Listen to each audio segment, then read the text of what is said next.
Dans cette station belge, plus de carburant. Il n'y a plus de gasoil et plus de 95 et peut-être plus de 98. Quelques mètres plus loin, les voitures font la queue à une autre station. Hier, on a essayé de venir, il y avait tellement de Français qu'on a dû faire un demi-tour. Mais je pense que les gens, ils s'alarment un petit peu beaucoup trop vite, quoi, parce que d'après ce qu'ils disaient à la radio, normalement, les stocks sont encore bons. Les automobilistes rencontrés sont tous français.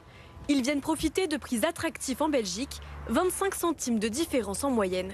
Les conséquences de la guerre sur le tarif du carburant ne les inquiètent pas encore. Même si les prix augmentent ici, ils sont toujours moins chers qu'en France. Ça dure 3 semaines, un mois et puis ça redescend. Donc non, c'est notre quotidien maintenant. Et on a déjà vécu ces types de crises dans le passé, c'est pas la première. Bon, et ce ne sera pas la dernière, je pense. Le prix du baril de pétrole a déjà commencé à augmenter, plus 7% enregistré lundi. Les répercussions sur les prix à la pompe devraient se faire sentir d'ici 1 à 2 semaines.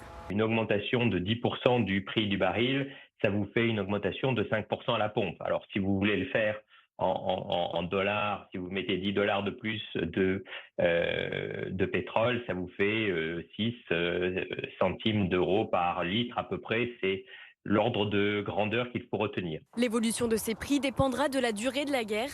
Aucune pénurie n'est à craindre pour le moment.